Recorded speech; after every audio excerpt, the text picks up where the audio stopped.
The good news is that we have a cure for lostness. Jesus said in Luke 19:10 that He came to seek and save what was lost.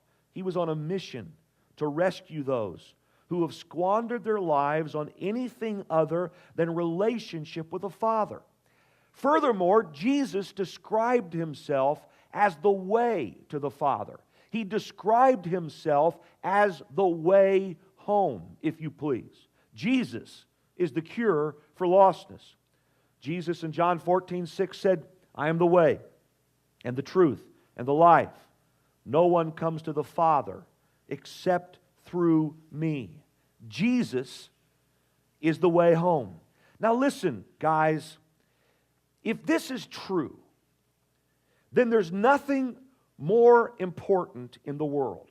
If it's true that Jesus is the way to a relationship with our Father, our Creator, to life's purpose and meaning, to life with God, now and forever, how could He not command us to share it? Now, if this stuff isn't true, if Jesus isn't who He said He was, well then, none of this matters anyway. We're wasting our time being in a room like this on a Saturday night.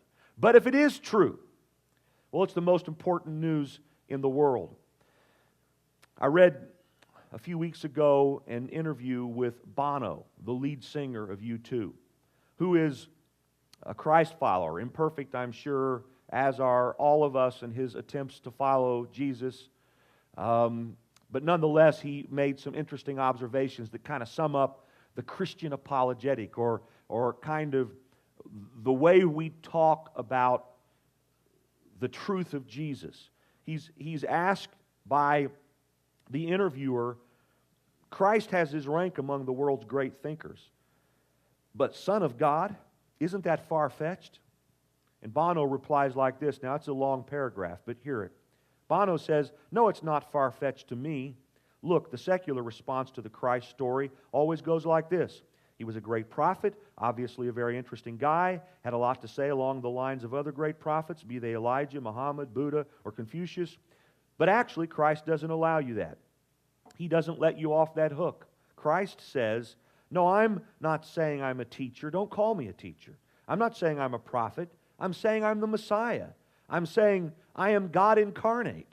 And people say, no, please, just be a prophet. A prophet we can take. Maybe you're a little bit eccentric, but a prophet we can take.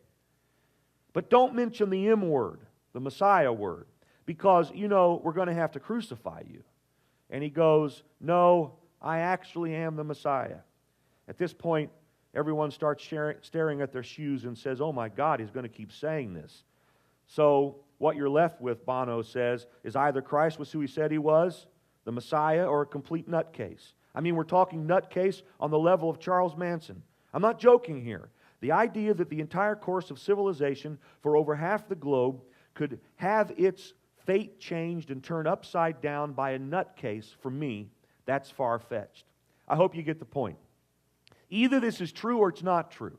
And if it is true, if Jesus is the way to the Father, if Jesus died for our sins, if He entered death, defeated death, rose from the dead, if our faith in Him connects us to God, then this is the most important news in the world. We believe that we have the cure for lostness. Listen, if we had the cure for cancer,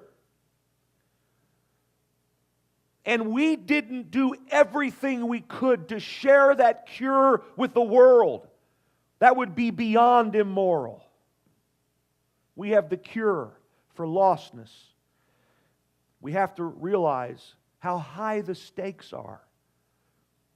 Mark's account of the Great Commission is found in Mark 16:15, where Jesus says to His disciples before He leaves, go into all the world and preach the gospel to all creation.